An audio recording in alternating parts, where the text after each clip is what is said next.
Welcome to the deep dive. We've got some interesting material today from Diversified College Planners.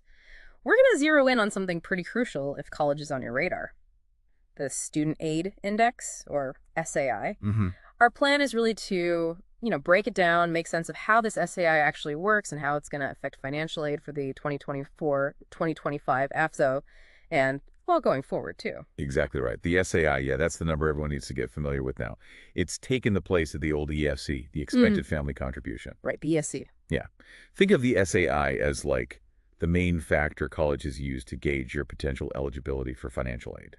Okay, so this number, the SAI colleges are using it to figure out how much financial help a student actually needs. Precisely. There's the formula, of course. It looks at a whole range of your family's finances, students' income and assets, parents' income and assets. Okay. They also look at your household size, and importantly, how many children are actually in college at the same time. Gotcha. Now, diversified college planners really stress this point. The lower your SAI number, the more need-based aid you're generally going to be eligible for. Mm. We're talking Pell Grants, those subsidized federal loans, maybe even grants straight from the colleges, right? Absolutely. And what's really interesting is that the SAI can actually dip below zero. It Yeah. can go down to negative $1,500. Oh, negative. Yeah. Which signals, really significant financial need. Tells the colleges this student needs quite a bit of support to make college affordable.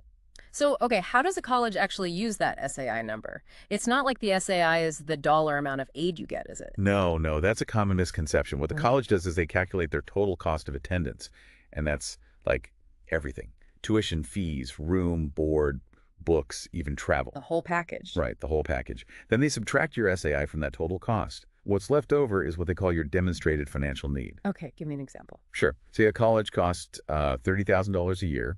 Your family's SAI comes out to $5,000. So $30,000 minus $5,000 leaves $25,000. That $25,000 is your demonstrated need. It's the amount the college will try to help you cover with various forms of financial aid. Okay.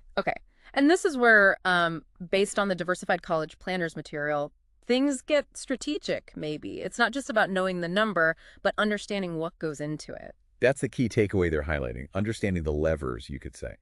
They suggest that how you structure your family's finances could potentially influence that final SAI number. How so? Like what kind of things? Well, connecting it to the bigger picture, it's about being smart with college financial planning. The SAI formula treats different types of assets differently. Oh, okay. For example, money socked away in, say, 401ks or IRAs. Generally, that's not counted as an asset for FAFSA purposes, but money in a regular brokerage account, that usually is counted. Knowing those kinds of distinctions is, well, pretty important. Yeah, that makes sense. And they mentioned some specific things too, didn't they? Like cash value life insurance. Said the cash value isn't reported on the FSA. Correct. That was one example they brought up. It suggests that the type of financial vehicle you use for savings or investments can potentially impact your SAI outcome. Right. So the underlying idea here, as Diversified College Planners seems to suggest, is about strategically arranging your finances where possible to potentially improve your eligibility for aid. The ultimate goal, naturally, is to lower your out-of-pocket college costs. So for everyone listening, the big point from this deep dive is that this SAI number, it's really fundamental. You need to understand it. hmm It's what colleges use as the starting point for figuring out financial need.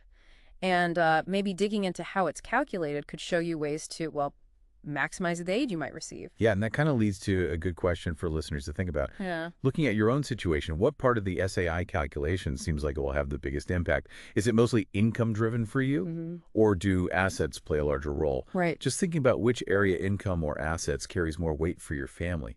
That could be a really useful next step in